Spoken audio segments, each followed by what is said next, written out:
नमस्कार, दर्श न्यूज देख रहे हैं आप। मैं हूं आपके साथ दिव्यांशु। बिहार में होने वाले राजनीतिक भूकंप से इंडिया गठबंधन की धरती कांपने वाली है और अब यह मामला महीनों का नहीं और अब हफ्तों का भी नहीं बल्कि कुछ दिनों का रह गया है।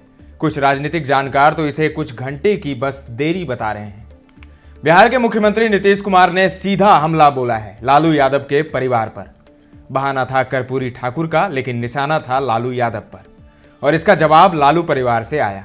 लालू प्रसाद की बेटी रोहिणी आचार्य ने सीधे हमला बोला नीतीश कुमार पर, उनका नाम लिए बिना, और कहा कि समाजवादी पुरोधा होने का दावा वही करते हैं जिनकी विचारधारा हवाओं की तरह बदलती है। जो अपनी कमी नहीं देख पाते वो बदतमीजियां करते हैं। ये ख्यालात उनके लिए है जो गठबंधन में सरकार चला रहे हैं, जिनकी सरकार में रोहिणी आचार्य के भाई तेजस्वी यादव डिप्टी सीएम हैं और बड़े भाई तेज प्रताप यादव मंत्री हैं। नीतीश के बारे में ये उच्च विचार व्यक्त किए हैं लालू प्रसाद की बेटी रोहिणी आचार्य ने। नीतीश कुमार की पार्टी की तरफ से कहा गया कि रोहिणी आचार्य की बातों को गंभीरता से नहीं लिया जाना चाहिए। रोहिणी को जेडीयू गंभीरता से ले या ना ले, लेकिन मामला खुले में आ गया। जो अभी तक ढके ढके चल रही थी कि आरजेडी और जेडीयू के बीच सब कुछ ठीक नहीं है, वो अब खुले में आ गया है। तो नीतीश ने मौका ढूंढा कर्पूरी जी को भारत रत्न दिए जाने का। उन्होंने पीएम मोदी को धन्यवाद भी किया, सोशल मीडिया पर भी और मंच से भी, लेकिन लालू यादव ने धन्यवाद नहीं दिया। नीतीश ने कहा कि कर्पूरी ठाकुर ने कभी अपने परिवार को आगे नहीं बढ़ाया। अगर वो इतना ही कहते तो बात कुछ और होती, और ये बात तथ्यात्मक रूप से भी सत्य है कि कर्पूरी ठाकुर ने अपने परिवार को आगे नहीं बढ़ाया। जब नीतीश यह बात बोल रहे थे तब मंच पर रामनाथ ठाकुर, जो कि कर्पूरी ठाकुर के बेटे हैं, वो भी मौजूद थे।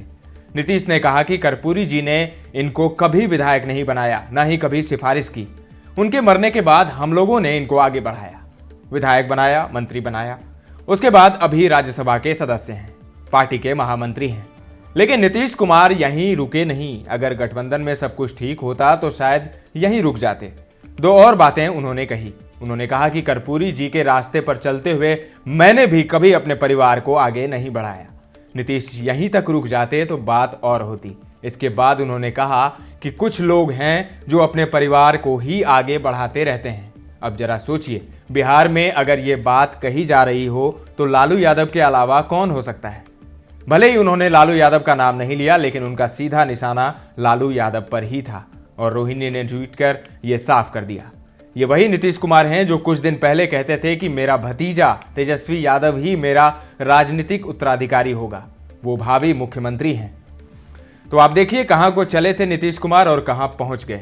तो नीतीश कुमार बीजेपी के दरवाजे पर खड़े हैं, लेकिन वह दरवाजा खुल नहीं रहा है। सम्राट चौधरी ने तो कह दिया कि यह दरवाजा तो राष्ट्रीय नेतृत्व ने बंद किया है, ये वही खोलेंगे, इसकी चाबी उन्हीं के पास है, और शायद वही चाबी लेने सम्राट दिल्ली गए थे।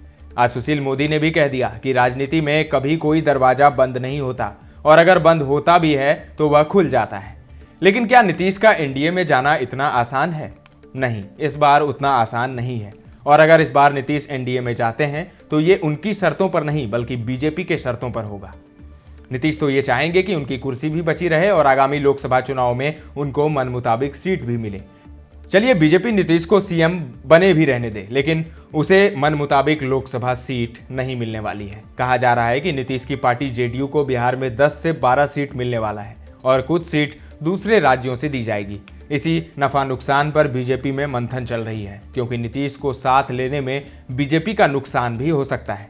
बीजेपी के अपने कार्यकर्ता और नेता नाराज हो सकते हैं और एनडीए के सहयोगी दल भी, जैसे चिराग पासवान, तो बीजेपी उन्हें भी नाराज नहीं करना चाहेगी। इसीलिए बीजेपी कोई हड़बड़ी में नहीं है और चिराग को बीजेपी ने तलब भी किया है दिल्ली।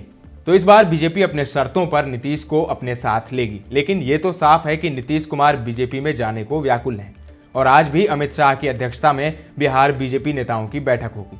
अब बात आरजेडी की। आरजेडी भी खामोश नहीं है। लालू यादव एक्टिव हैं, अपने विधायकों के साथ बैठक कर रहे हैं और वो भी गणित बिठा रहे हैं। लालू तो चाहते हैं कि किसी तरह उनका बेटा तेजस्वी यादव मुख्यमंत्री बन जाए, और उधर नीतीश भी अपने विधायकों और अपने नेताओं के साथ अपने आवास पर बैठक कर रहे हैं। कल भी बैठक की थी, आज भी बैठक कर रहे हैं। लेकिन देखना होगा कि किसका गणित सटीक बैठता है और बिहार की राजनीति में ऊंट किस करवट बैठता है। कहा यह भी जा रहा है कि कांग्रेस के 10 विधायक जेडीयू के संपर्क में हैं। पावर किसको पसंद नहीं है।